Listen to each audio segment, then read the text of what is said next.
Hello, my name is DoodleFigs, and this isn't a BTC review. Ah, that's more like it.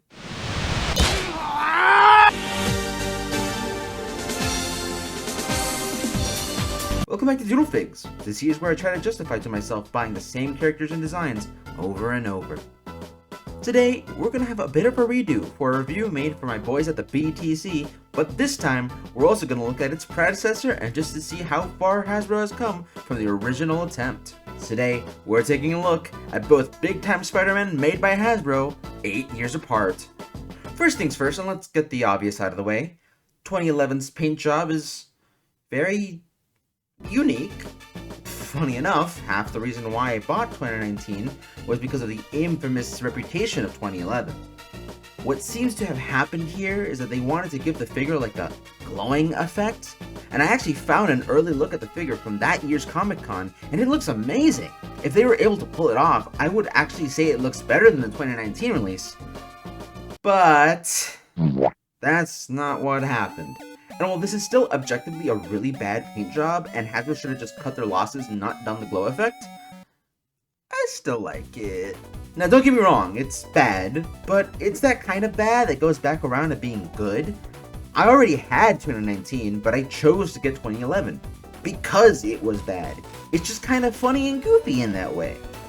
2019, on the other hand, to quote myself from 3 years ago? Yikes. Now, out of the box, this figure looks amazing. I like the green on the black, and, there's some paint splashes here and there, but, that's neither here nor there. Or at least, that's what I thought back then.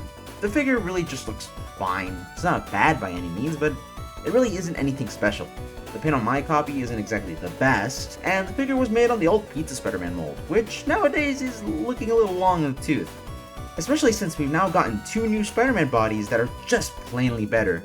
But hey, they can't get uglier than that guy over there. One thing I think 2011 got better was the shade of green on the lines. It's way more vibrant than the almost olive green used on 2019. I might be sounding harsher against 2019 than 2011, but really I think the figure's fine, it's just not outstanding. Well, I think it's time we look at the accessories, which means it's time we gaze into the void of the accessory monolith.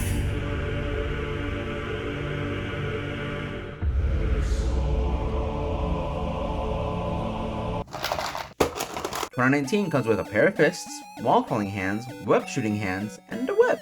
Look, I found it! No more random string! The web still sucks though. 2011 comes with nothing. No, actually, I got my copy loose, but even then, 2011 came with nothing in the box. So, I guess it's time for articulation. Both 2019 and 2011 can look pretty high up and pretty far down. Putting their arms out, 2019 can go almost 90, meanwhile 2011 can go way over 90. Both have a butterfly joint and a bicep swivel. Both have double jointed arms. Both have a swivel hinge at the hand. Both can crunch forward this far with 2011 going further, and both can crunch back this far with 2019 not being able to crunch at all because of a weird defect in my copy, I think. Both have waist swivels. Both figures have different styles of articulation in the hips. Marvel Legends has a ball joint that allows him to kick forward this far, kick back this far, and go to the side this far. 2011 on the other hand has these swivel balls. They allow him to kick forward this much, go back this much, and split pretty far. Both figures have upper leg swivel, both have double jointed knees, and both have feet that can pivot up, down, and pivot. When it comes to how good these figures are, there's no doubt that 2019 is just objectively better. Maybe he's not the best figure ever made, and he's certainly not my favorite by any stretch, but it's a solid representation of the big time suit. But I just can't deny how much I enjoy how bad 2011 is. If any one of you are like me, you probably already knew of this guy from Optimus Prime. If you have no idea who that is and are wondering why I just described Optimus Prime with the case of the runs, Optimus Prime is another reviewer who has been doing this whole collecting thing longer than I have memories. He not only made a review of 2011 when it came out, but he has made it a recurring character and dubbed it the Big Time Letdown Spider-Man. When 2019 released, he was actually one of the first ones to receive it from Hasbro. He's one of the reasons why he fell into this rabbit hole that I can't escape from, nor do I want to. Seeing this guy in those reviews really adds to my fondness for him. So while I rank 2019 in B, I know in my heart that I can't say 2011 is good, so he gets the inaugural spot in the funny tier. Figure so bad, it's charming. And with that, I leave this video. Thank you for watching, and don't forget to like and subscribe. And Shortums Prime, if you somehow see this, thanks for being an inspiration.